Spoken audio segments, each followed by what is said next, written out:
Maths class. आज हम करेंगे exercise 5.3 question number 19। 200 logs are stacked in the following manner. मतलब टोटल लॉग्स हमारे पास 200 है, तो हमें यहाँ से पता चल रहा है कि हमें SN दे दिया है इन्होंने 200। 20 logs in the bottom row, मतलब सबसे नीचे जो रो है उसमें कितने लॉग्स हैं 20। तो हमारे पास A कितना हो गया 20। नेक्स्ट रो में 19 है, उससे नेक्स्ट रो में 18 है, मतलब हमारी AP बन रही है 20, 19, 18 and so on. In how many रोज, मतलब कितनी रोज में आप 200 लॉग्स को प्लेस्ड कर दोगे, and how many logs are in the top row, और जो सबसे टॉप वाली रो है उसमें कितने लॉग्स होंगे। देखिए सबसे पहले तो उन्होंने हाउ मैनी रोज पूछा है, मतलब n। तो अब हम क्या निकालेंगे, पहले n निकालेंगे। हमें SN पता है, A पता है, और D कितना आएगा 19 माइनस 20 इज इक्वल टू -1। तो अब हम लगाएंगे SN का formula. SN is equal to n upon 2a plus n minus 1 into D। तो SN कितना है हमारा 200, और n हमें नहीं पता, और A कितना है 20 प्लस n माइनस 1, D कितना है -1। तो ये क्रॉस मल्टीप्लाई हो गया, यहाँ पे आ गया 400, 2 इंटू 20 40, -1 जब n से हुआ तो -n, माइनस माइनस प्लस, तो देखिए ये आ गया 400, n को जब 40 से मल्टीप्लाई किया 40n minus n square plus n। तो अब हम इधर ले आएंगे इसको, n स्क्वायर माइनस का था, इधर आके प्लस हो गया 40n plus n 41n, 41n इधर आके क्या हो गया माइनस, और प्लस 400। तो अब हमें मिडल टर्म स्प्लिटिंग करनी पड़ेगी क्योंकि क्वाड्रेटिक इक्वेशन आ चुकी है। तो मिडल टर्म स्प्लिटिंग कैसे करते हैं, वैसे मैंने आपको अपनी एक्सरसाइज 4.2 में सिखाई थी मिडल टर्म स्प्लिटिंग।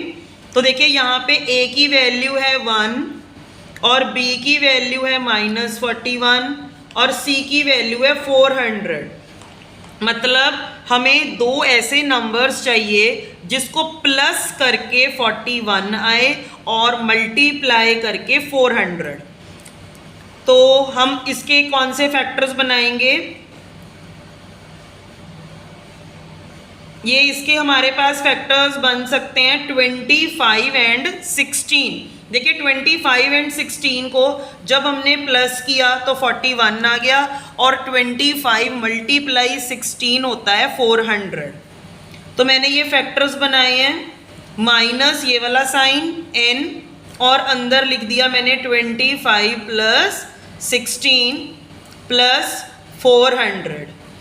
अब ब्रैकेट ओपन करेंगे, n को 25 से मल्टीप्लाई किया 25n plus minus minus 16n plus 400। अब कॉमन निकल गया n minus 25 minus 16 n minus 25। देखिए अब हमारे पास यहाँ पे प्रॉब्लम आ चुकी है कि यहाँ पे n की 2 वैल्यूज़ आई हैं।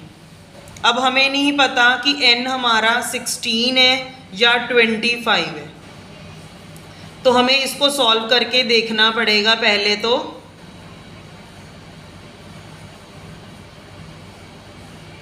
तो आपको पहले देखना पड़ेगा, S16 निकालना पड़ेगा, फिर S25 निकालना पड़ेगा, जिसका आंसर 200 होगा वही हमारा n होगा। तो सबसे पहले मैं निकाल रही हूँ S16, SN का फॉर्मूला लगा के 16 अपॉन 2a। A हमारा कितना था 20, 2a plus n 16 minus 1, D इसमें हमारा था -1। तो ये इसकी कटिंग की तो ये आ गया 8, 2 इंटू 20 40, 16 माइनस 1 15, 15 को -1 से मल्टीप्लाई किया तो ये आ चुका है 8 इंटू 25 200। देखिए हमारा S16 ही 200 आ चुका है, तो इट मीन्स हमारा N 16 है। तो अब हमें S25 निकालने की ज़रूरत नहीं है। तो देखिए हमें इतना पता है कि 16 रोज़ में हमारे 200 लॉग्स जो हैं वो आ जाएंगे। अब इन्होंने इसी में ही देखिए यहाँ पे सेकंड क्वेश्चन भी हमसे पूछा है कि how many logs are there in the top row. मतलब टॉप रो कौन सी रो होगी? 16th रो। मतलब 16th रो में कितनी लॉग्स हैं? तो यहाँ पे हमें A16 भी फाइंड आउट करना पड़ेगा। तो A16 क्या होता है जी? A प्लस 15D, और A कितना है हमारा 20, और D है इसमें -1, ठीक है। तो ये आ गया 20 प्लस माइनस माइनस 15 1 ज़ा 15, मतलब सबसे ऊपर वाली रो में हमारे 5 लॉग्स होंगे। तो यहाँ पे हमारा ये क्वेश्चन कंप्लीट हो रहा है। Now the next question is question number 20। ये इस एक्सरसाइज का लास्ट क्वेश्चन है। पहले हम स्टेटमेंट को रीड करेंगे।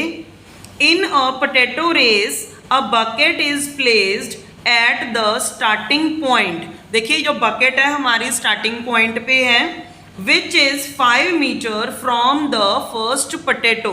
मतलब अगर हमारा यहाँ पे फर्स्ट पोटैटो है तो ये डिस्टेंस जो है ये है 5 metre, and other potatoes are placed 3 metre apart in a straight line. जो बाकी के सारे पोटैटोज हैं वो 3 मीटर के डिस्टेंस पे है। जैसे ये सेकंड पोटैटो, ये थर्ड है, और फिर यहाँ पे भी फोर्थ है, तो ये भी 3 मीटर के डिस्टेंस पे है। There are 10 potatoes in a line. हमें पता चल गया है जी n कितना है 10, क्योंकि पोटैटोज कितने हैं 10। अ competitor starts from the bucket. Competitor ने यहाँ बकेट से स्टार्ट होना है।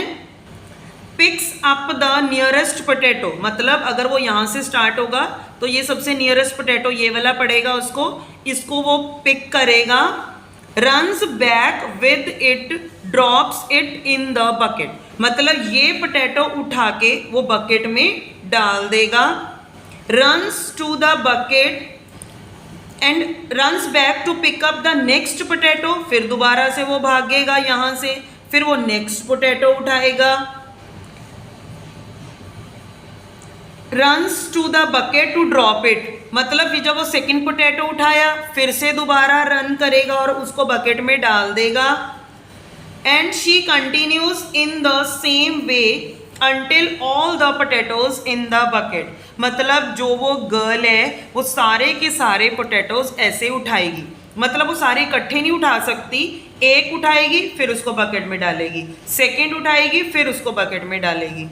What is the total distance the competitor has to run? मतलब उसको टोटल डिस्टेंस जो है वो कितना कवर अप करना पड़ेगा। देखिए फर्स्ट पोटैटो के लिए टोटल डिस्टेंस कितना कवर होगा? 5 मीटर गई, पोटैटो उठाया और बकेट में डाला तो 5 मीटर वापस आई। तो फर्स्ट पोटैटो के लिए उसका जो डिस्टेंस कवर्ड हुआ है वो है 10 मीटर। अब सेकंड पोटैटो के लिए यहाँ से फिर से सेकंड पोटैटो उठाने गई तो 5 + 3 8, मतलब 8 मीटर गई और 8 मीटर वापस आई। तो 8 + 8 16, ऐसे जो है वो 10 पोटैटोज को उठाती रहेगी। तो यहाँ से हमने डिस्टेंस निकालना है, total distance. Total means SN का फॉर्मूला लगेगा और AP हमारी फॉर्म हो चुकी है। A हमारे पास कितना है 10, D कितना आएगा 16 - 10 = 6, और N 10 क्यों है? क्योंकि उसने 10 पोटैटोज उठाने हैं, मतलब 10 बार वो जाएगी और 10 बार वापस आएगी। तो अब हम SN का फॉर्मूला क्यों लगा रहे हैं मैंने आपको पहले ही बता दिया, क्योंकि क्वेश्चन में उन्होंने क्या पूछा है? Total distance. ठीक है जी, तो SN का फॉर्मूला लग गया N/2 2A। A कितना है 10, 2A + N - 1 × D।